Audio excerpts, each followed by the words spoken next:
Round 3 of 4. And this means that we're into the second half of the season, a crunch time period where points mean just a little bit more. It is all about putting the best foot forward, and in terms of how a championship looks, couldn't be much closer when it comes to the top of the table. It's Brandon Hawkin who has that control, but not by much, just 2 points, making the separation between him and Gabriel Odelyi.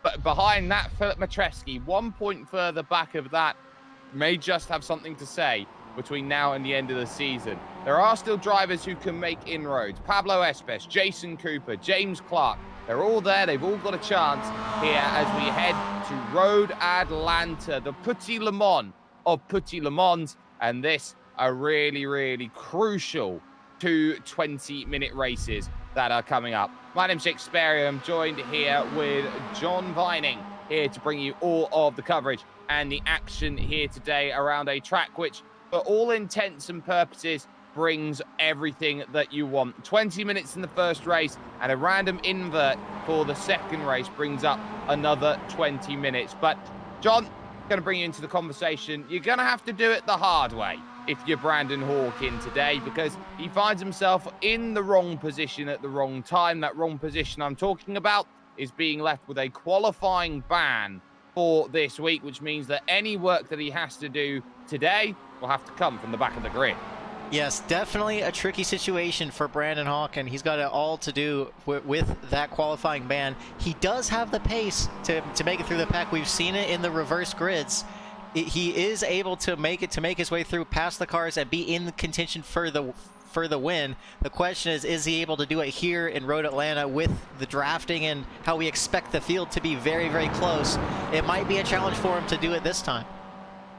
Might be a challenge, and he knows it's a challenge, so we'll have that to look at. First qualifying lap times are starting to populate. They have themselves 11 minutes here in qualifying to set the best flying time that they possibly can. Otherwise, they will not set a time, and they will start from the back of the field. Pablo Espes, currently the fastest right now by nearly a second in the Obsidian sim racing car, the number 11, clear by a lot over Filip Matreski, and then Sebastian Rogier, the only other driver to set a time right now on a 1:36.1. But these initial laps then around Road Atlanta, what makes this track so difficult here, John? Because you've got a small track which has a surprising amount of elevation change. This is essentially one of the best American tracks you've probably never heard of.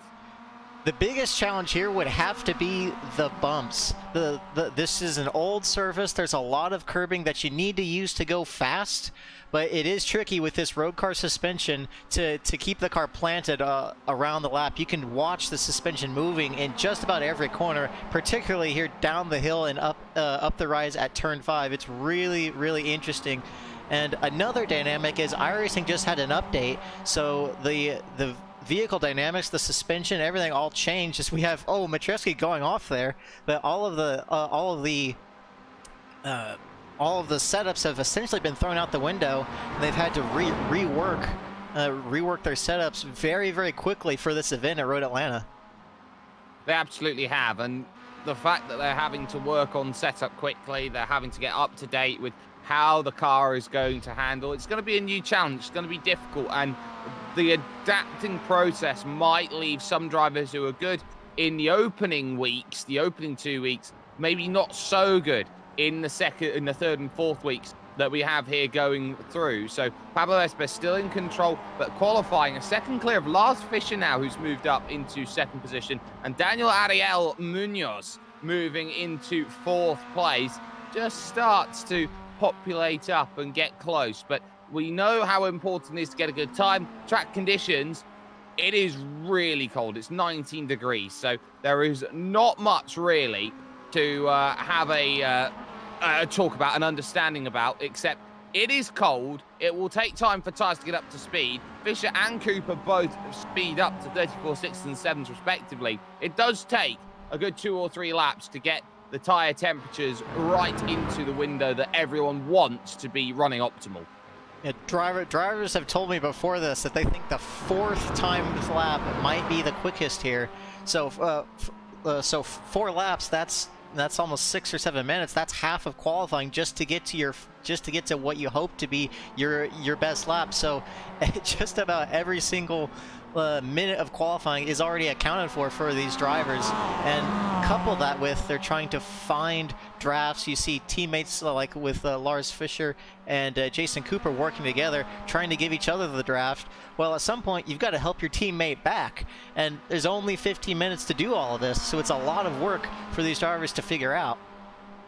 It is a lot of work, but that's okay, because the lot of work that they have to do, that they have to figure out each move, each position, each qualifying time, it's all there to help them towards the end. We've got 13 drivers in ready to race. Daniel Munoz did just improve to a 35.6 there over that lap as we focus down the hill with number 96, Lars Fischer, looking to put a time on the board on the dip through the final corner, and that is, how close you want to be in qualifying. 0.02 of a second short here for Lars Fischer from Pablo Espes, and this is where it gets mightily frustrating. This is a track which is all about rhythm. There is an opening section rhythm, and there is a final section which is all about just trying to carry as much as you possibly can here, John. So that opening section down through the S's and up to the very, very tricky turn 5, how crucial is that to opening up your lap?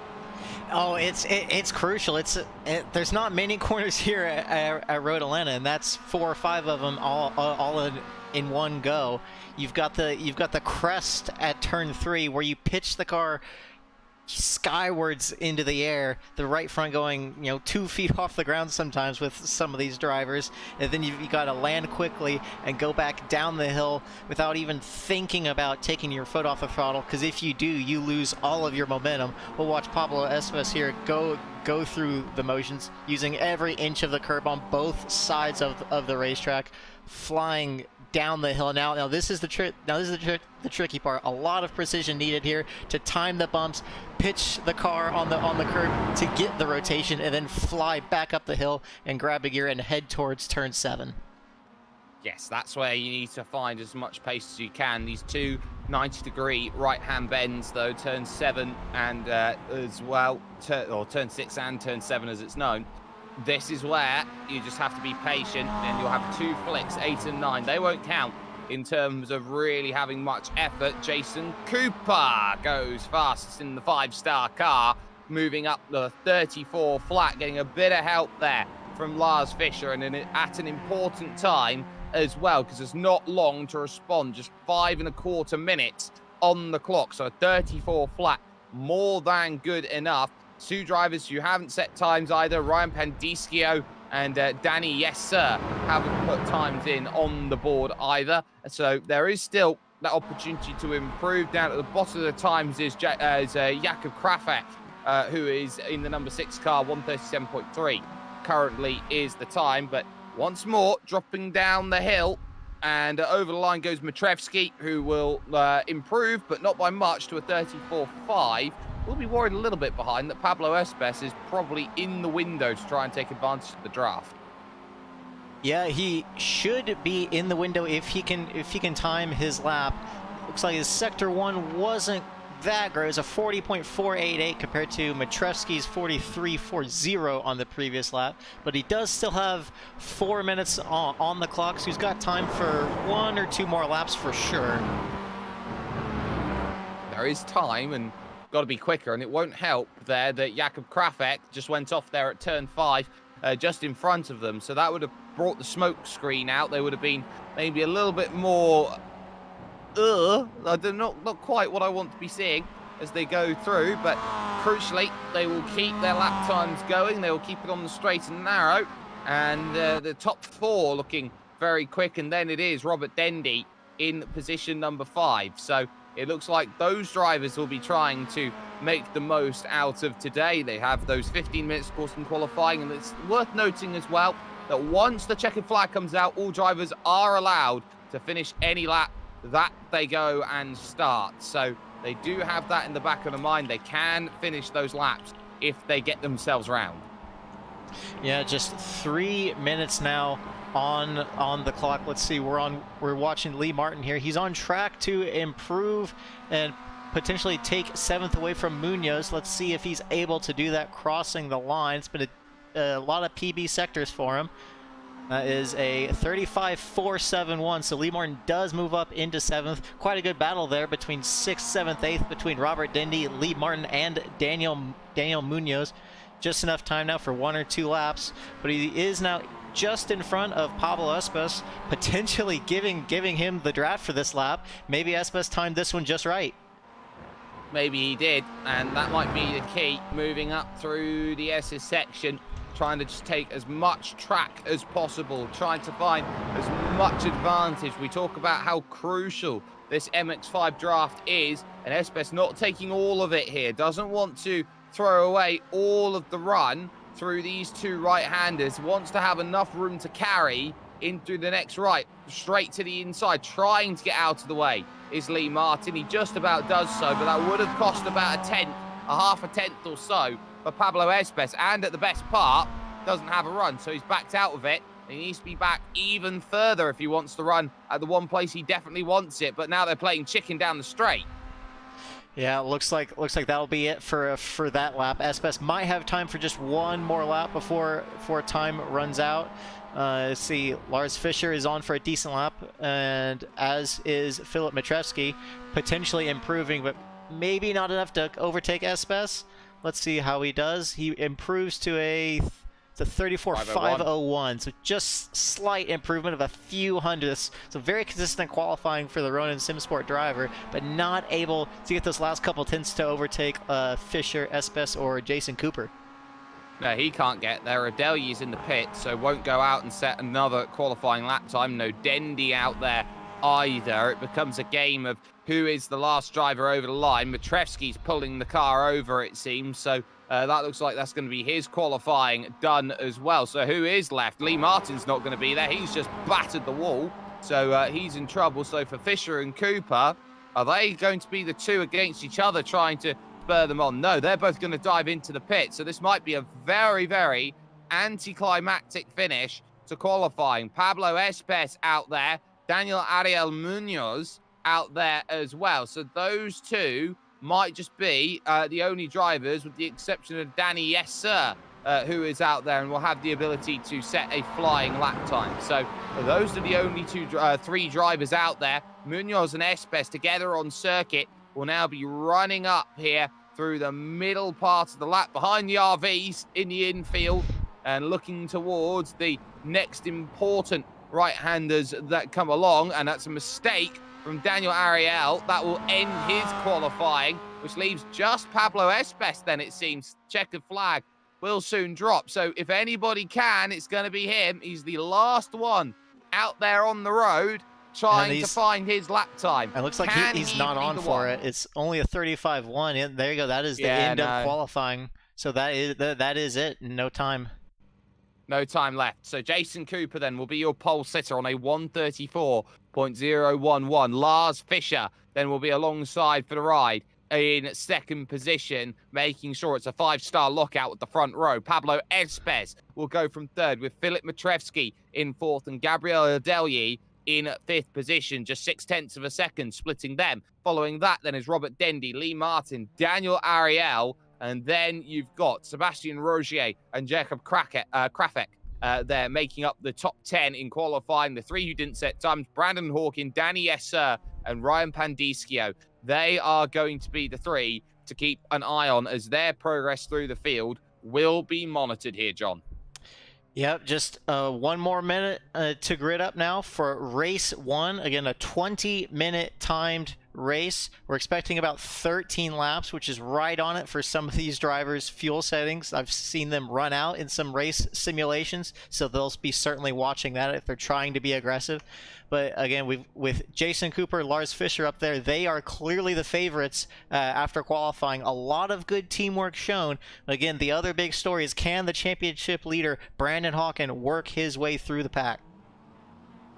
Gaps to close then, drivers to improve. Who can put themselves in the best position? 20 minutes start now, and they get themselves underway. A couple drivers then get a little puff of smoke as they get themselves off and going. Lars Fischer generally even when it came to Jason Cooper off of that start as they will run to turn 1 for the first time. Espes will search to the inside in the Obsidian car and will make the move and will jump up the position. But now they chase up through towards turns 2 and 3 for the first time. Everybody cleanly through the opening section of track, and that is exactly what we want to see. But positions now are going to be worth finding here and there. Brandon Hawking, you can see down there on the bottom of your screen, it's already started to try and think about progress, but it is a clean start by all. Yeah, very, very close, and clean, all single file with Cooper leading, with Espes behind, Lars Fischer third, Matrevsky fourth, and Erdelian fifth, with Robert Denny close behind in sixth, with the 3 Ronin cars lined up. And then you have the teammates of Cooper and Fischer just separated by Pablo Espes.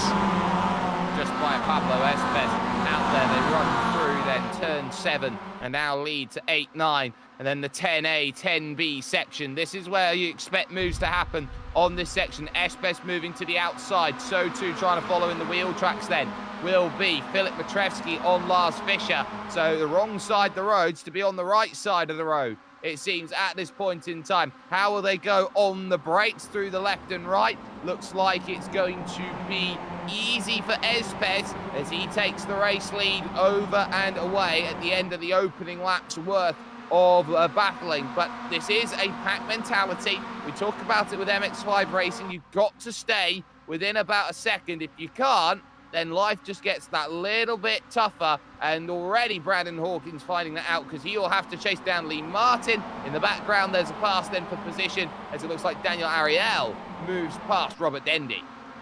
Yeah. 1 lap now complete with Pablo Espes in the lead. We've seen this from him quite a bit. Even though it is a pack mentality, he likes leading these packs. He likes the clean air and the control of the pace. So it's almost the fate feels more like in his hands, maybe. He would rather someone try to take it away than have to wait lap after lap just to try to make a move at the end. So definitely a different strategy for Espes that you'd see from most people in an MX5 race like this, where they would just focus on clinging on to the draft. Well, he wants to break away. He wants to get himself clear and make a decisive victory, but it's never going to be that simple around this track. They're going to have to look for runs. They're going to have to look for moves, and the place they're going to have to close it down is here, and it's on Jason Cooper right now to really make something happen. Over 180 kilometers an hour as they pass the old entrance of the circuit. And now, as the move comes in from Philip Matrevsky, he wants to jump up into second position. He'll get there under braking, and he'll move up the position there. Nice and easy, no arguments to be had. Gonna get close on the exit, but Jason Cooper will know to fall rank and line. But Lars Fischer in trouble. He's got a slow down penalty on the inside, so he's gonna have to drop to Munoz, to Dendy, and as well, it's gonna have to drop to championship leader Brandon Hawkins. Now Hawken now up to P7, 1 second behind Robert Denny and Munoz. Oh, we got a big crash, big accident.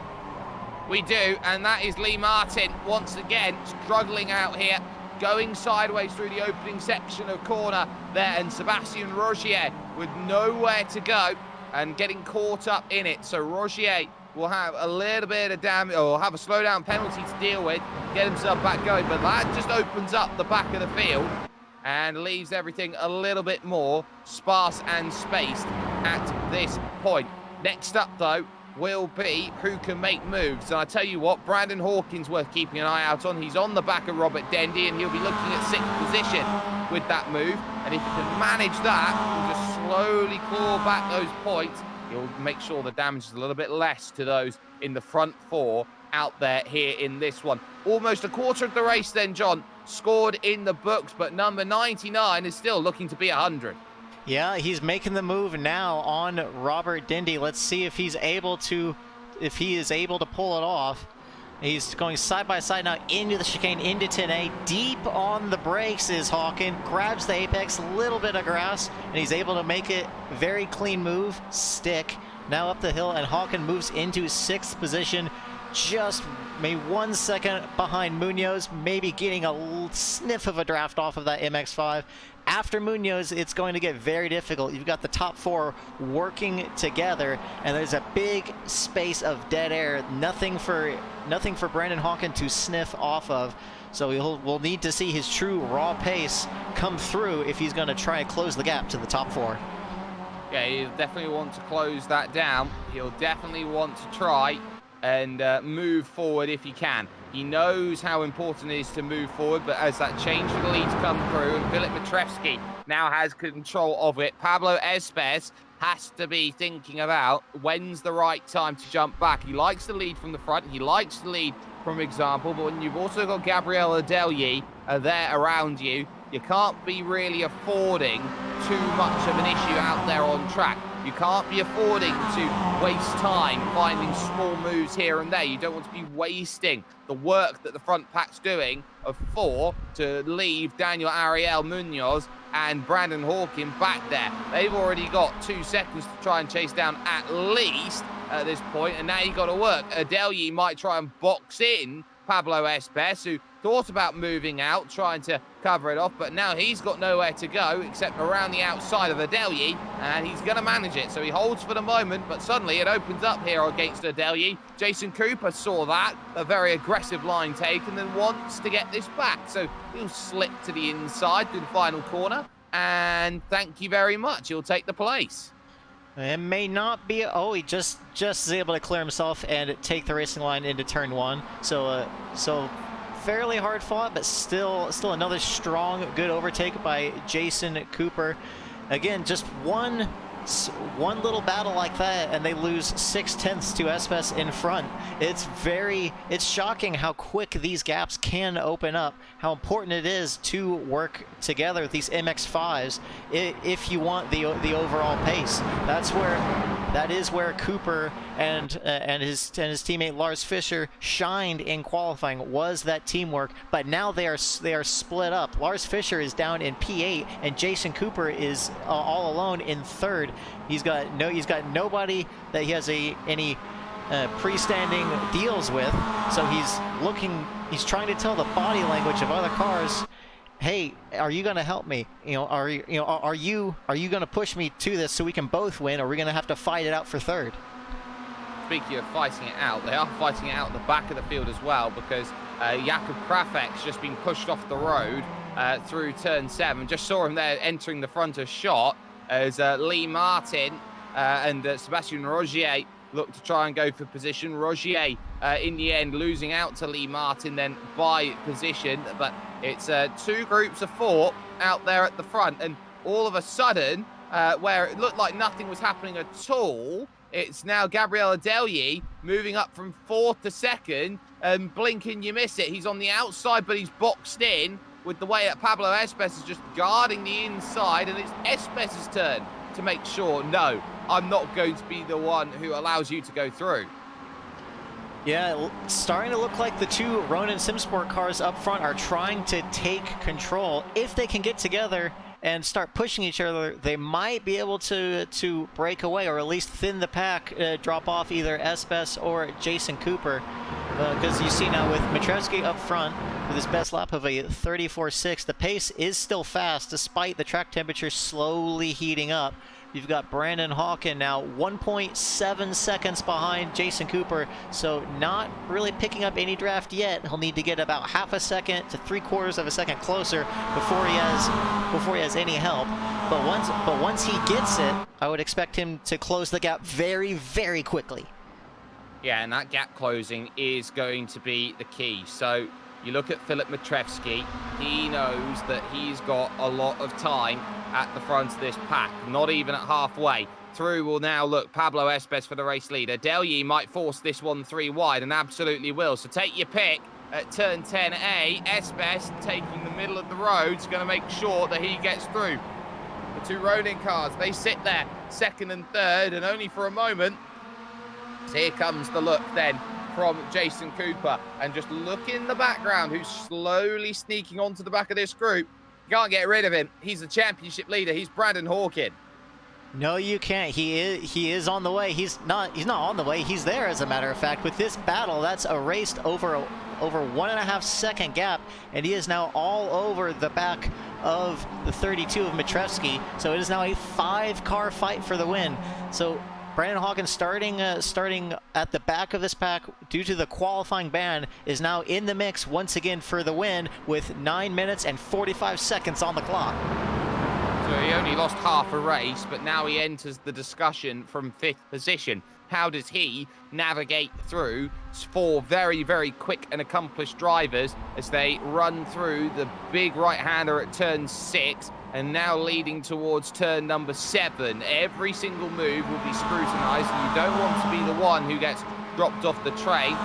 Lars Fischer's also made some good moves. He's passed Daniel Ariel Munoz, and he'll also want to try and latch on to the back of Brandon Hawkin if he can reach. So there's still that to think of, but there is number 32, Filip Matrevsky, who will be looking behind, seeing Brandon Hawkin there, going, that's the last thing I want to see is the yellow there behind in my mirrors. But for the first time, no changes going through 10A and 10B.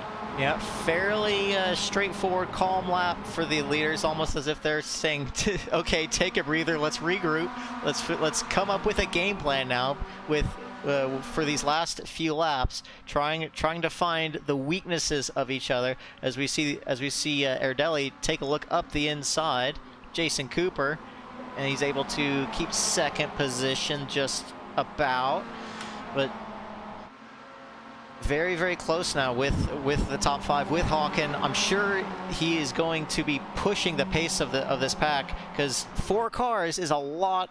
It's still a lot to get through. It doesn't just happen in one corner on the last lap. Oh, I'll have this, thank you very much. Every single driver is trying to do that as well. So it's a lot of chess going on with these drivers. It is, and it's chess at nearly 200 kilometers an hour, as once again on the 8th lap around this track they will push through 7:56 on the clock. The front 5 looking fantastic at this point, but now you've got to start thinking about, okay, at what point do I want to start pushing and making a move here or a move there? With Pablo Espes back now at the front of the field, when is the right time to strike and make that move? Here comes Adelyi once again, looking to try and take the race lead back, try and play keep away with it, but Jason Cooper's going to want to try and get in and sneak his way through. He'll have to do so on the inside, and this is what you have to worry about. Cooper starts leaning a little bit, and he'll try and get through. Now we've got 2 wide, 2 deep. And now it's about who can make drive off the exit. It's Brandon Hawkin, who might go from 5th to 1st. Over the grass he goes, and he'll try and look to the inside. There's no room there, so it will be at least Adelyi for the moment. It's starting to get fascinating and almost 4 wide. Yeah, 3 wide now into turn 1, almost 4 wide with the Ronin car. They're side by side for the lead. Espes and Erdelli still side by side up the hill with an edge to the Ronin car. He's able to clear him, and they all amazingly make it single file into turn 3 unscathed now. And what that battle did is brought Lars Fischer into the mix now, just 1 second behind Brandon Hawkins, so he might be picking up this draft and this race as well, which is a big sigh of relief for Jason Cooper to have a wingman, maybe a rear gunner with him for this battle. Ryan Pandischio is in the pits, so it looks like for his day, his troubles then befouled himself as he went through turn 6 into 7, went in the grass and barriers, and that was his run pretty much all but done. But now at the front, they are now starting to try and work out which side of the freight train do you want to go. Jason Cooper now is going to move over to the outside trying to get this move sorted. He's got a great overlap and will have the natural curve of the inside of turn 9 to give him the overlap when it hits the braking. Espes not giving up, using the side draft, gets really deep in under braking, trying to move through, almost channeling through the middle, and he will hold on to that position. Lars Fischer now is there to help out Jason Cooper, but these 6, a sensational 6, there's only 3 spots on that podium. Someone's going to have to yield at some point. Hawkin now back up into 3rd position, 5.5 minutes on the clock. Yeah, once again, it is a mix and a mess into turn one. Hard to tell who is where. Espes holding on to the lead. Hawken on the inside of Cooper decides to back out of it for self-preservation.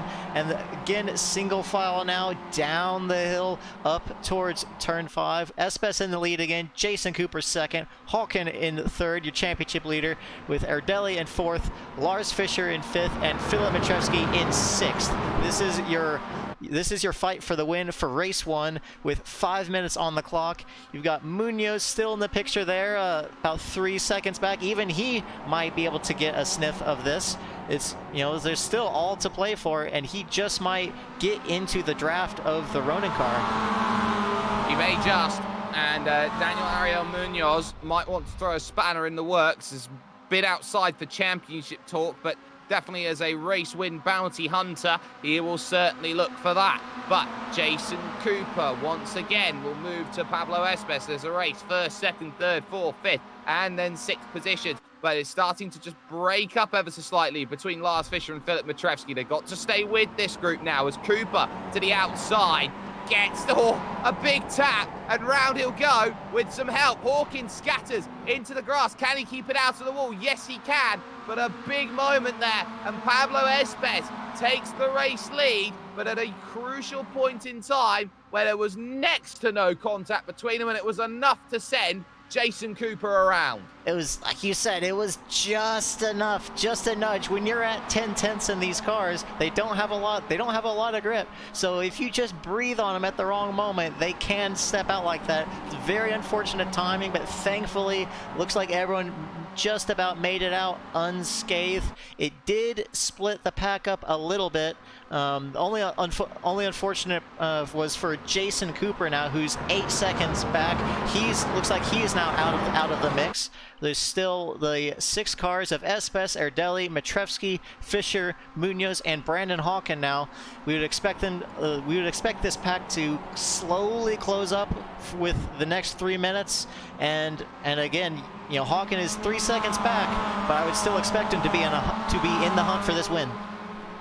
I expect him to be there too. In 6th position, he'll need to run the pack down once again, but it will get easier the fact that they're all within roughly about a second of each other. Erdelli once again will find the back of Pablo Espes, and they're running out of time. It'll be 2 laps to go next time they cross the line, and Erdelli senses it and thinks, you know what, not worth it this time. I've got my teammate behind me. I can get a little bit of help next lap or the lap after. I want to push past the Obsidian car. Hawken now will move too wide. He'll move to the inside of Daniel Ariel Munoz, trying to make the pass, and he will manage that with ease. Not much you can argue against it. Brandon Hawken now up into 5th position, but the work now to get to Lars Fischer is astronomical. Yes, it is. It's a tall order now to get to Lars Fischer and indeed to pass him. So you can tell the aggression has gone up with 2 minutes now on the clock. So just 2 laps to go now as the leaders dive down the hill and up the run to T5. Little bit of a break up in the pack now. You've got the top 3 of Espes, Erdelli, and Matrevsky very close. Then there's about a 1 second buffer to Lars Fischer, and then you've got Hawken and Munoz fairly close behind him. Yeah, all those battles, great. And look how much road they're using. 101% of it, so they're starting to clip the grass slightly through a couple of these corners, trying to maximize every element of their racing. Pablo Espes still holding that station, as he loves to do in the Obsidian car from the front of the field. He looks behind and sees Erdelli there. We'll see Matrevsky there on top of it. They want Lars Fischer out of it. They want Brandon Hawken out of it here, John. But they know they can't make the move right now. They have to do it on the last lap. That's the only time they can do it safely, knowing that they're not going to bring anyone else into the party. Exactly. The 2 Ronin Simsport teammates have decided to wait it out one more lap, push Pablo Espes away to build that gap. Now it's up to 1.1 seconds to Lars Fischer. White flag is in the air. Just 1 lap to go at Road Atlanta, and you've got to expect them to make the move down the hill into 10A, right, Jake? That seems to be the prime place. It's the only place where we've really seen the majority of magic done as they head now through turn 3, the right, and that leads over to the left then of turn number 4, down the hill through the S's, the right, the left, back up for the right, trying to pivot for turn 5. Now the next left-hander up the hill, careful of the curb. You can ride it in these machines because they are so nimble. You got Fisher and Hawkin racing out for it then behind in what is 4th position. I wonder here if there's bump drafting from Hawkin trying to get in range on this final lap. Esbeth slightly wide coming through turn 6 and opens the door up because he doesn't want the lead on this section. He wants to be behind. He gives Adelyi the race lead, but all of a sudden he's now got to try and weave out of the way. The Serpentine starts to grow, and Filip Matrevsky in 3rd position might want to try and box in Pablo Esbeth. He'll go to the inside, will Esbeth try and get it done. There'll be a little bump, but Matrevsky's going to go to the outside, and they're going to turn over each other. Esbeth back into the circuit. Fisher gets caught up in it as well. A massive rollover then on the back stretch, and it's going to open it up for Filip Matrevsky to come to the line. He will take the race win at Road Atlanta Race 1, but crucially, Brandon Hawkin behind will go from 11th to 2nd behind him. What a race! Big accident on that final lap. We saw a car about 20 feet in the air. Thankfully, it's a simulation on this one because that was massive.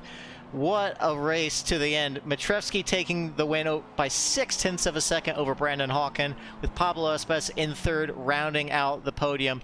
Couple other stories behind with Sebastian Rogier, who's had a very close battle with Jacob Krefek and Lee Martin, and he's just quite able to hold him off, I think. Yeah, so some wonderful work then in this opening race that we've just seen, which leaves us about 10 minutes then to try and debrief. Then in the next couple of moments, drivers will have a chance to go out there and get themselves re-situated out there on track. And I believe, John, we're going to get ourselves re-situated for a couple moments, and we'll be back for race 2 shortly. Absolutely, I know. I need to take a breath, and these drivers do as well. So we've got a 10-minute warm up here between race 1 and race 2 for the invert, and this will give a chance for drivers to head over to our booth to be interviewed here shortly.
So, some strong racing in that opening one. It was ending in tears at the end of it, but there's still one more race to bring about. The invert will be back in play once again, but this is not going to be easy pickings, mark my words. This is going to be all about staying calm underneath what is going to be a wealth of pressure, and turn 10A and 10B has shown how fine the margins are going to be at the final stages of racing action. John, this has been an important run as they've come through, and I know that you've been keeping an eye out on just what's made everyone try and run through. You've been taking a walk down the virtual paddock, and who have you run into?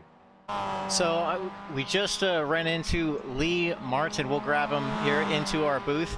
Lee, it was pretty exciting race at points there. So tell us about it from your point of view.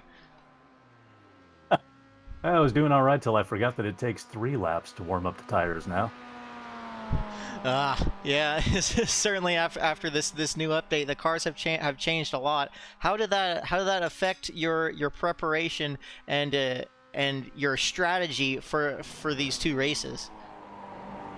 Well, I thought I had a good strategy going into Sunday, and then came back in on Wednesday or Thursday whenever we got the updated car model. Thought I had that one down, and then the next day got another update. So I like the way the car feels now, but unfortunately it's just going to take me a little while to get used to it, I guess. Well, you've got another opportunity to feel the car out now for the second race. Another 20 minutes with an inverted grid. How are you feeling going into it? Honestly, just hoping I don't mess up anybody's race behind. Oh, copy that. Well, that's all from me. Jake, is there anything you'd like to ask Lee Martin? I think you've covered everything that you've needed to. Lee Martin there joining us then. We'll be starting on the front row from P2 here from Road Atlanta in the next race coming forward. And John, that incident at the end of race 1 has had a lot more implications than many people have thought, because Gabriel Adelier is on pole for race 2. Yeah, that's certainly something you wouldn't have expected when he's fighting for first and second. You would thought he might be starting 10th or 11th with this random invert that has come up. It is a 11 spot invert, which means the winner of race 1 will be starting 11th for race 2, and so on. So Ardeli finishing 11th completely by accident with all of that mess on the backstretch is indeed going to be pole position. So he just might be able to break the draft and run off into the sunset.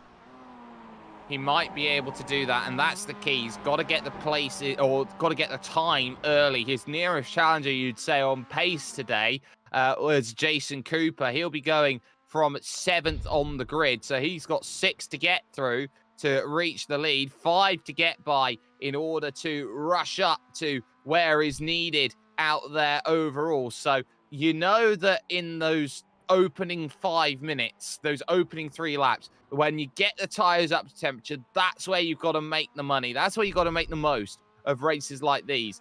It's going to be tough. There are going to be drivers who are going to try and do everything to get close. It's also worth noting that Lars Fischer was on the wrong side of that when it came to the invert. He's in 12th, and as such has to start from 12th position, and knows that his racing, okay, he's got to go through a number of drivers. And on top of that, John, Brandon Hawkin basically just got to do the same thing again. He starts 10th. Yeah, not much has changed in the life of Brandon Hawkin now. He's got one under his belt, starting in the back, and really, like you said, he just has to do it again. He had enough patience paired with the aggression to move through the pack, catch the leaders. Now the field is a little bit more mixed up, so I think he'll be able to pull it off once again, at least in the mix for the win. When there's a lot of chaos and variables involved, all you can ask your driver to do is put yourself in position to win, get in the mix, and after that, whatever happens, happens. Outside of whatever happens will happen, but you're starting to think now, okay, this is where the championship comes into view. They know they've only got one more race week after this, and that's going to be in the back of the mind. You've only got one more. You've only got one more, and now you've got to start thinking about, where do you need to go? What do you need to do? This is a 4-round championship. They've got Donington Park 1 week from today on the 17th to end the season out. If you're out there and you think you've done a good race, do you just look for the 2nd or 3rd place finish very quickly here, John, before everything basically turns into a crazy race? Well, this reverse grid and paired with the point structure of 40 points for the winner and then 1 point less every position down, it rewards the consistent driving. It rewards that type of thinking for okay, you know, this guy's very aggressive. He wants to keep this spot. It may not always be worth it. You know, let me think about it. You know, before I make a big lunge into the hairpin. So that will certainly be in the minds of the championship leaders of Brandon Hawken, Mitrevsky, Erdely, and Pablo Espes.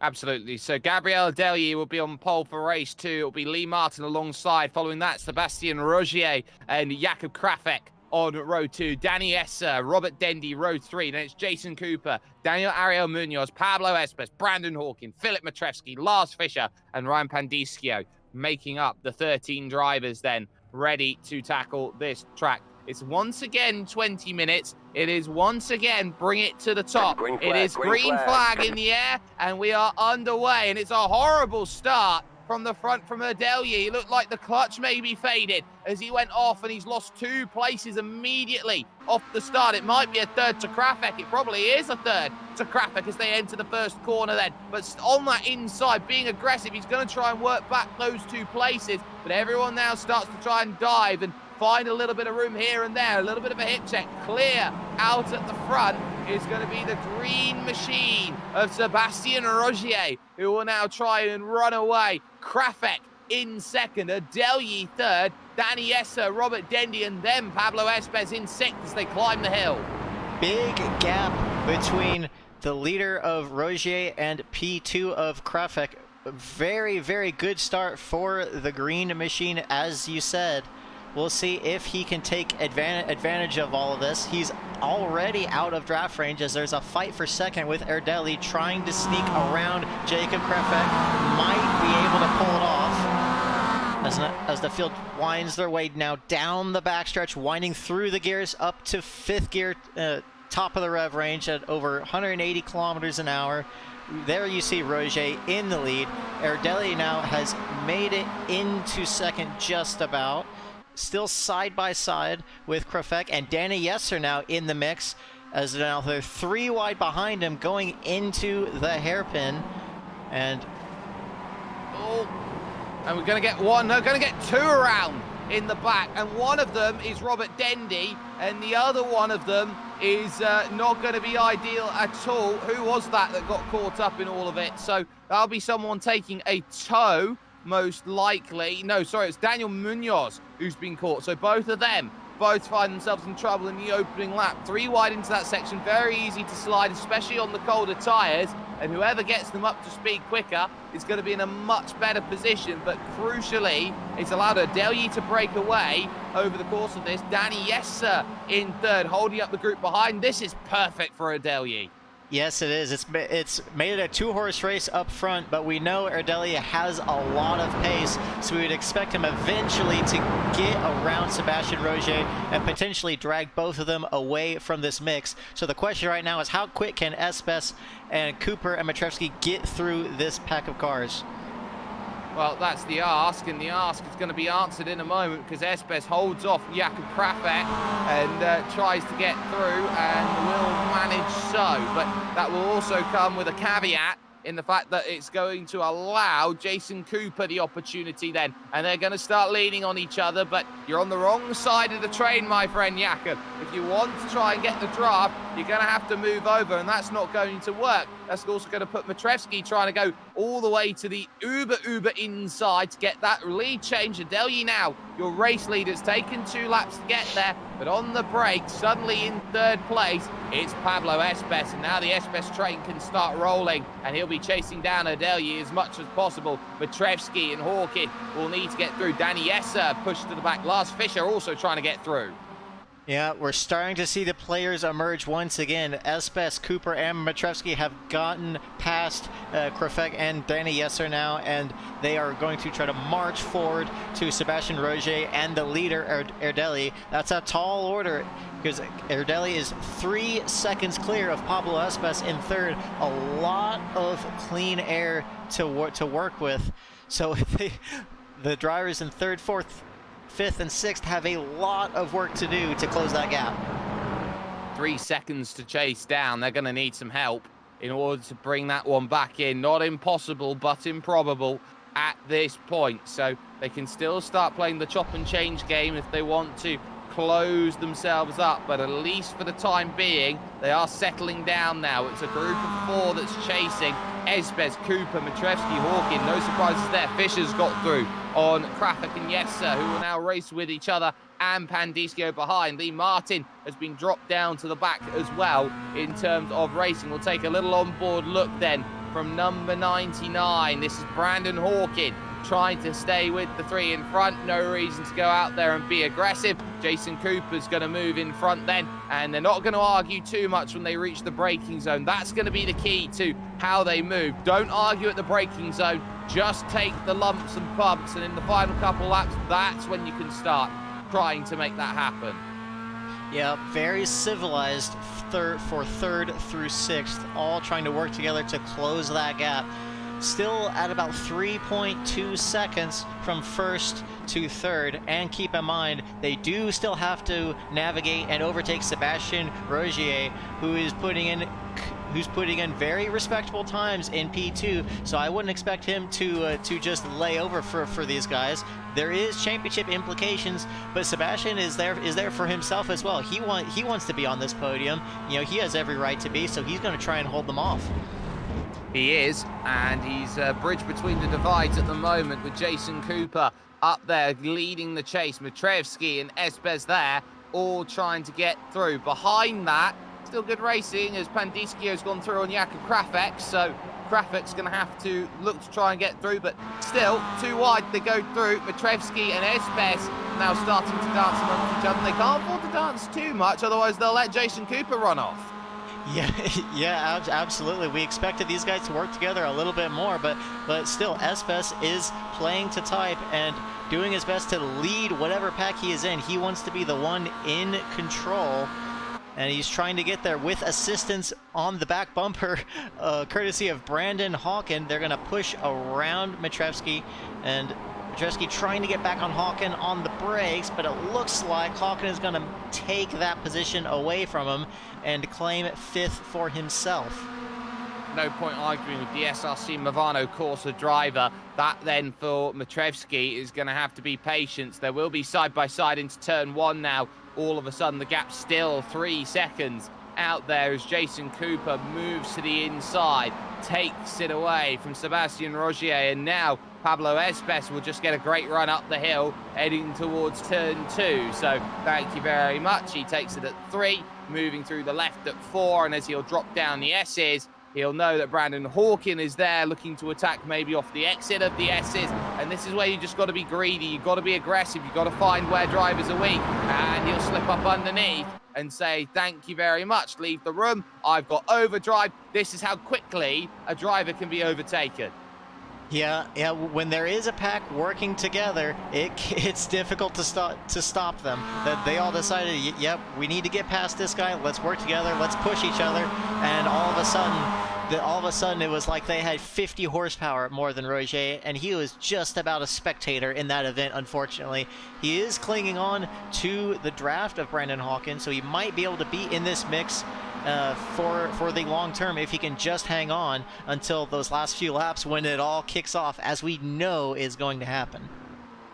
Well, at least right now, he's doing a very good job to keep himself in range, but under braking, he's going to look and he'll find out, oop, on the outside, watch out, there is a Matrevsky who's going to go around and would drive off the exit. Lars Fischer is going to try and descend down the hill, try and sneak one around the outside if he possibly can, and he will, and that will allow him the chance to move. 3.5 seconds it is at the line for Gabriel Adelyi over Jason Cooper, the second and third place drivers trying to run away in this race, not having too much luck, nor too was Ryan Pandiscio, who had to go straight on at the 10A, 10B chicane, and now he's dead last.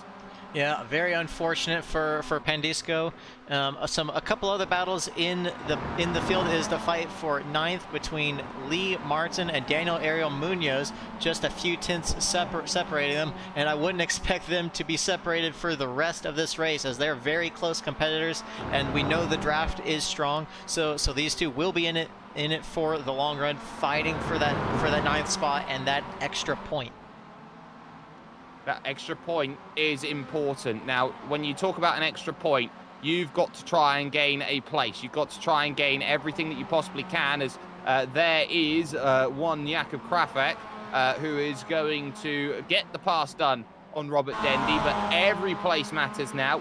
You've got to be flying. You've got to make sure that each pass is completed and completed effectively. This is the moment now that you've just got to switch on and say, right, I want this position at this time, and this is where the game theory comes in. When's the right time to make a pass? You can sit here and say, oh, I want to be position 1 at the end, but at what time does it really happen? Well, if you ask Robert Dendy, the answer is right now. I want to take the spot. He's around the outside, into the chicane, little bit deep, but he might be able to get the position. He's ahead going up the hill, but there is a run coming around the outside. Is Jakub Krafik, able to clear him and holds on to that spot for now. Oh, Cooper in trouble, spinning around, and he is now backwards, facing down turn 4, almost into the path of Sebastian Rogier. He gets going again. He had a little bit of sliding going through turn 3, and then got a tap from Pablo Espes after he ran slightly wide. So just like that, it's all changed in second place. Yeah, shocking situation now with Cooper out of the mix. That's one less car now that can contribute towards catching Erdelli, and as a matter of fact, they haven't closed at all. If anything, Erdelli has extended it now to 4.8 seconds. He's just running off into the sunset. In the Ronin Simsport machine, should be a fairly easy win at this point, as long as he keeps it on the black stuff. So the fight now will be for second. And for some context for the championship implications, Erdelli, Matrevsky, and Hawken went into this separated by just 3 points. So Erdelli he took a loss by finishing 11th in race 1. The victory will help a lot. But between Matrevsky and Hawken, it is just about even Stevens. So as we keep saying, every single position does matter. If Matrevsky's internet just didn't blink out right now. Oh no, very unfortunate. We see him coming off the timing screen and trundling down. Very, very unfortunate when we see this happen in these races. He's messaging now, it does appear to be an internet issue. Oh, yeah. That's unfortunate. Race over for Matrevsky, and his internet deciding that is as good as an engine going. So work to be done now, as his championship may have just gone up in smoke. Pablo Espes then in second. Brandon Hawken given a free kick in third. You couldn't have asked for more for number 99. The 77 gets caught out in issues in race 1, and now his other rival gets caught out in issues in race 2. Yeah, the world has indeed opened up for Brandon Hawken. I think he just about needs it. All he needs to do now is keep it on the black stuff, and he'll probably maintain his championship lead despite receiving the qualifying ban for race 1. He moved up into the podium again just in race 1 for the reverse grid. He started 10th again, and here he is already in 3rd with the potential to get 2nd. So again, Hawkins sitting in a very good position with his rivals having all the work to do in the final round at Donington. Yeah, and Donington is going to be big. Matrevsky will be able to get back out again, but he is a lap down at this point. But we'll have to wait for him to get back out on circuit and get himself in a position where he can. But still, it is a 5-second lead now for Adel. He knows he's not going to be caught at this stage with 6 minutes and 50 seconds remaining on the clock. It is going to be one of those races where if you can find a couple points now, you can be very, very happy come the end of the race. But it is starting to spread out in the minor positions out there in this race. We're watching 8th position, and this is Daniel Ariel Munoz, who's done well actually to get back to 8th, but he's been towing Lee Martin along for the ride. Yeah, indeed. These two still haven't been able to separate from each other. Just 0.6 separating them right now. Very, very close battle. They're 6 seconds behind Danny Yesser, so a big gap to find there. So this will likely be all that they can get out of this race. So I'd expect them to be very aggressive towards each other to get that last point. That last point, every point matters at this stage, but you're going to have to try and get some good drive coming off of these corners. Use the toe to advantage, and then you've got that opportunity to make a move here in this second race. It's not going to look like it's close enough here for Lee Martin. He's still got 3 car lengths to try and close down if possible, but he'll try and get it down. It's now down to 2 car lengths between them as a gap, and it will now go through the right hander. It will close to 1 car length, then it'll be no car lengths worth of gap. Could maybe have a search to the inside. Decides that patience is the better part of valor, and then will not make that happen. But still, the time ticking away. 2nd, 3rd, and 4th still remaining there. Lars Fischer, Brandon Hawkin, Pablo Espes. They know that there's still a lot to be done in these final couple stages of this race. With Matrevsky's having what's it called? Not mechanical, major internet issues. You know, the field is now thinned quite a bit. Just 3 cars now fighting for 2nd, 6 seconds behind Erdelli. They seem like almost like they're the only cars on the racetrack. This is the only thing in the drivers' minds, is this fight for 2nd and 3rd podium positions, with Espes, Hawken, and Fischer all very, very close on pace. Nothing's going to separate them for these next 4 minutes. So as we talk about the game theory, the chess match, when do you make that move? Do you work together to try and break away from Lars Fischer? As you see Hawken, that's what he's thinking. Or if you're Espes, do you try and maintain the lead no matter what? And if we lose speed, we lose speed, but I keep the position. I'd like to be Lars Fischer right now. I think that's the best position of all of them. You have the chance on the final lap to jump past both drivers if you time it to perfection. So Brandon Hawkin knows that he's not only looking forward, he is looking behind as well. With a very curious case of Schrodinger's overtake, he must attack and defend at exactly the same time here in this race, knowing that this race is going to be one that he cannot afford to let go on, that he can't afford to throw away. Pablo Espes probably coming out of this might have just made himself the nearest challenger to Brandon Hawkin. Yeah, he just might be another big points day for Pablo Espes. He is before Road Atlanta, he had won 3 out of the 4 races in the MX5 Super Sprint Championship. He was involved in an incident with the reverse grid at Alton Park, but he has been rapid this entire championship, fighting for every single pole position and every single race win, and he has climbed back up the championship tables to contend for the win. He has, and every time you can move through and gain a place here and gain a place there, if you're up against it, you can always find a way that those overtakes matter, and it's how you move through the field. It's why this second race is so important. Brandon Hawkin gets right up underneath once again, knowing that there is 2 laps to go when they next cross the line. They will look behind. Lars Fischer is still there, not necessarily willing forward any overtakes, but behind that as well, Sebastian Rogier has dropped the place to Jason Cooper, so Cooper now is up into 5th place, and his damage limitation works out quite nicely as well. Yeah, and an update on Matrevsky, he does appear to be back on track, 1 lap down in the Ronin SimSport machine, all in no man's land, trying to pick up any extra pieces possible. If anything, he will secure 12th position. So he's doing everything possible to limit the damage of this, but still going to be about a 10-point loss for Matrevsky in this hunt for the championship. A 12-point loss, and 12 points right now is a huge loss, and that one you can certainly tell right now as this track again continues to heat itself up to 23 degrees now, so it's just slightly improving here, the heat out there, but still, Brandon Hawkin just stays patient, stays with what he knows he needs to do, which is wait for the mistake of Pablo Espes here in this second position fight.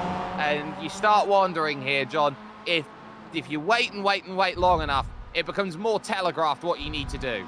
Yeah, I think at this point now might be the time to make the move coming to the last lap, because otherwise it's going to be pretty obvious what you're doing. Espes is a smart racer. He has a lot of racecraft, so he knows how to defend on that last lap. That's why he wants the lead early, because he knows he can keep it when it's crunch time. So this might cause issues for Hawkin and Fisher behind. They will certainly have to work together to get anything on Espes, because he's arguably the fastest car here, and it will be very, very difficult to pass going into the chicane at the bottom of the hill. Hawkin gets right up underneath, gives him a bump as we start the final lap. Adelyi out to nearly 7 seconds worth of lead at the front through turn 1. Nice and easy. Small flick left to turn 2. Also nice and easy the right of turn 3, which is so difficult, that leads into turn 4. That's where Jason Cooper had his incident out on track with Pablo Espes, but Espes okay, even with the small bump, he didn't accrue any damage out there on his machinery. Up over the hill, Brandon Hawkins still following him like he's his shadow. And now for Brandon Hawkin, where do you start thinking about it? Where is the right time, the right place, the right moment? He gets a good run out of 6. Now maximize turn 7, or do exactly the same tactic again as he did last race. Pablo Espes giving it up, but has he given it up in the wrong way? If Lars Fischer is clever, he will not give him any toe on that right-hand side, and Brandon Hawkin knows it. He's got to give Lars Fischer the toe to clear, and he does so. So now they're going to start closing. For Gabriel Adelyi, he knows that he's got victory secured, but here comes Fischer. Here comes Espes back again, trying to give it away to take it back. He'll have the inside, will Espes, into this final section. Fischer breaks earliest. Hawkin goes around the outside. For Gabriel Adelyi, he will go to the line. He will win here the second race at Road Atlanta. But for second position, it will be Brandon Hawkin who will hold on, and those back-to-back seconds just at the line will make sure he has the championship lead heading to the finale at Donington. Another very strong fight for the podium. Hawkin just able to get second. This is with some very clever racecraft. Sebastian Roger coming across the line in P6. Danny Yesser just about holding off the hard-charging Munoz for 7th, with Munoz staying in 8th. Now Lee Martin in 9th. Jacob Krafet coming on track, nearing the end of his race, with Robert Dendy very close in tow, but just able to hold him off. They're going to be side by side coming to the line, but it is Krafek who's going to be P10 with Robert Dendy P11. Matrevsky 1 lap down in P12 due to those internet issues, and Pandisco in P13 rounding out the field. So one retirement in Pandisco, not much else really to say about it. Some wonderfully good racing up and down the order, but a race 2 which leaves Gabriel Adelyi pretty much back in it. You've got likes of Pablo Espes, who hasn't left it, Brandon Hawkin, who's had a fantastic week in comparison to what he's had to do, from 11th and 10th to 2 second place finishes. It's his championship to lose, number 99. I think so. He made up for that qualifying ban in race 1, did it again in race 2, bagged 2 very strong podium results. He will certainly maintain the championship lead, and very, very impressive results. Another strong race for Pablo Espes, who's in the mix, but still a gap of about 10 points between Hawkin and Espes. Matrevsky was tied with the number 99, but due to those internet issues, we'd expect him to be about 10 points behind now, which, given Hawkins' consistency now, is a tall order to make up the final round at Donington.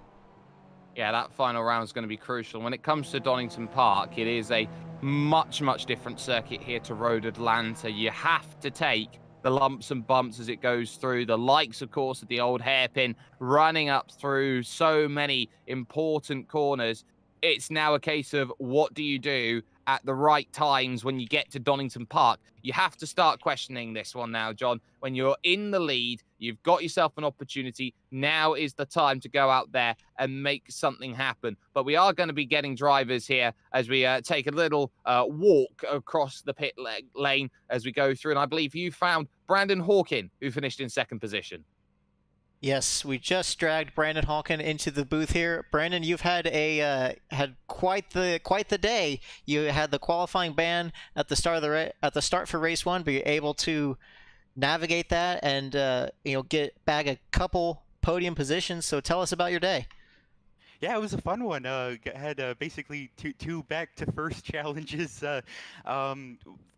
First race, we got separated a bit, but yeah, fortunately they started battling up ahead, and I was able to just get the back of the draft, and then once I got that, I was able to close in, and had a really great race with I'm not sure, there was like 5 of us there at the end, and that was the really crazy race.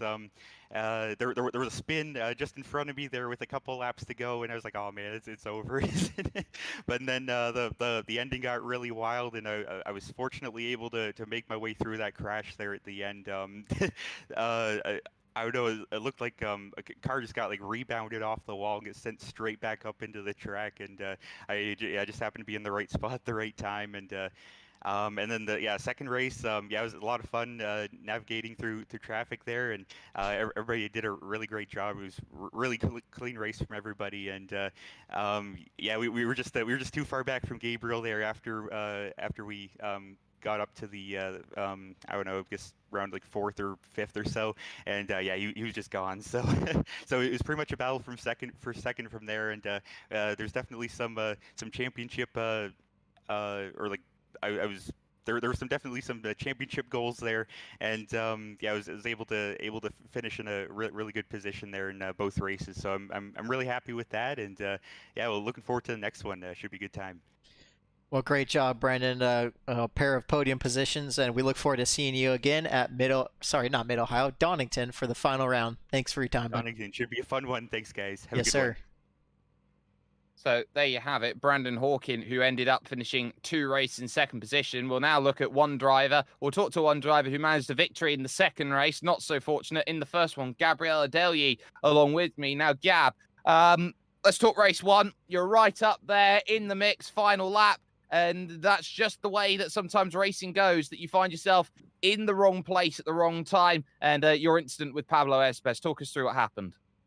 So essentially, I was sort of in a pincer maneuver between my teammate Phil and Pablo, and as I was trying to give room to Phil, who was on the outside of me, I drifted slightly over towards Pablo, and there might have been some netcode involved, but basically our cars connected, and obviously caused what we saw there. So personally, I can't really comment on it yet. I've only seen it once, so but to be honest, it was a bit unavoidable, I'd say, but it is what it is. Race 2, happy with the win, so a bit of redemption there. Happy with the win. Every reason to be happy with the win. Just talk us through that, because you had a slow start. It took you 2 laps to get, or a lap and a bit to get back to where you needed to be. And then from that point, a 3-second gap suddenly became 4, became 5, became 7. And that was that. That was the race. Yeah, the setup was really spot on this week. So the car was just lit up after lap 3, lap 4. So I was just able to do my own thing in clean air. But yeah, the start, what happened was I was in second gear instead of first. It was a bit of a rookie error, but these things happen. Managed to recover quite well from that. Yeah, race 2 was thankfully quite uneventful as opposed to race 1. Unfortunate for my teammate Phil, he had a disconnect, but aside from that, I think it was a pretty decent weekend for the team. Let's talk Donington. 1 week from today, championship finale, 2 more races. It puts you a little bit further behind Brandon Hawkin. You might need a little bit of help, but when it comes to Donington, anything's possible? I'd say, yeah, Donington's quite a fun track, easy to race with, lots of side-by-side action usually. So maybe I'll show off some of my racecraft and finish ahead of the others. Well, Gabriel Delye there joining us, finishing home with victory in race 2. It was 11th in race number 1 then, as he was there along with us. John, final thoughts. We head to Donington 1 week from today. That's where the season will bring itself to a close. Yeah, it's a fast season, 4 rounds, only 8 races. So just 2 20-minute races to go. When you have to say, Brandon Hawken is in the catbird seat. He seemed like he was pinned in a corner starting today, but he was able to make something out of it. A strong performance in race 2 by Erdely, starting on pole despite that error at the start, able to get the win. For Donington, I would not expect this massive draft train, stock car, super speedway style. We do not expect to see that at Donington on the national circuit. Very tight and twisty, and the setups and the true racecraft of these drivers should come through and ultimately see who is the best. Well, we will see that. And of course, you can find it with Ronin Simsport, of course, on YouTube and as well on Twitch on top of that. Thank you so much for joining us, ladies and gentlemen. From John Vining and myself, Jake Sperry, it is Brandon Hawkins' consistency that puts him top of the pops. He will look around. He'll see Espes is still there holding on. Delye, a mixed bag for Matrevsky. Jason Cooper finding himself not the best week. This was the perfect one for Brandon Hawkins to smile and stand happy at the end of it. It's coming home for someone at Donington Park, but for who? We'll just have to wait.